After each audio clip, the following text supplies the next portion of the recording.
Connecting தி dots. நான் ஒரு 3 பேரை பற்றி சொல்கிறேன், அவங்கள வந்து நீங்களே வந்து கனெக்ட் பண்ணி பார்த்துக்குங்க. 2006 ஆனந்த்னு சொல்லிட்டு ஒருத்தர் புசி ஸ்ட்ரீட் பாண்டிச்சேரியில் வந்து உங்களுக்கு தெரியும், அங்கே வந்து ஒரு எம்எல்ஏ வந்து செலக்ட் ஆகிறாரு.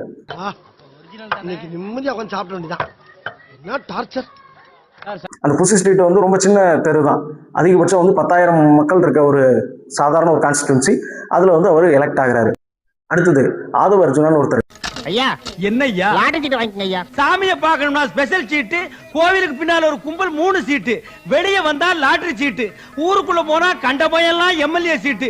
2024 வந்து இந்த விஷயங்கள்லாம் நடக்குது இல்லைங்களா, இந்த ரூட் மாஃபியா இதெல்லாம் இப்படி பண்ணுது. ஸோ இது ஃபியூச்சர் எங்கே போகும், இதெல்லாம் வந்து ஒரு பணக்காரனுக்கு இயல்பாகவே தெரியும். ஸோ இதெல்லாம் எங்கே போகுது அப்படிங்கிறது தெரிஞ்சுக்கிட்டு நம்ம இமீடியேட்டாக இங்கேருந்து இன்னொரு பக்கம் தாவணும் அப்படின்னா, நானாக போனேன்னா என்னை வந்து என்ன சொல்லுவாங்க, மச்சம் வந்துருவாங்க. அப்போ அவங்களாம் வந்து என்னைய வெளியே அனுப்பணும். வெளியே அனுப்புறதுக்கு நான் என்ன பண்ணணும், ஸோ ஏதாவது தேவையில்லாதது பேசணும். அதுக்காக அம்பேத்கர் புத்தக விழாவில் தேவையில்லாத வந்து வாயை விட்டு கட்சியை விட்டு 6 மாதம் சஸ்பெண்ட் பண்ணாங்க.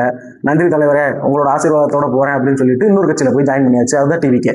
அடுத்தது விஜயனுடைய ஆஸ்தான நண்பர், தோழர், அவருடைய செக்ரட்டரி, பாதுகாவலர் ஜெகதீசன் சாரை பற்றி மீடியாவில் இருக்க எல்லாத்துக்குமே தெரியும். அவர் எந்த விதத்தில் எக்ஸ்பர்ட், அவர் என்னென்னலாம் வந்து சப்ளை பண்ணுவார் அப்படிங்கிறது எல்லாத்துக்குமே தெரியும். பண்றேன்டா, செப்தி பண்றேன். ஏய் வா, இது வேண்டாம். சரி வா, அது வேண்டாம். வேற எதுதான்டா நீ போடி. ஸோ 1, 2வது புசி ஆனந்த். அந்த புசி ஸ்ட்ரீட் ஃபுல்லாகவே பார்த்தீங்கன்னா வந்து நிறைய மசாஜ் சென்டரு, பார் தான் இருக்கும். 2வது டாட்டு.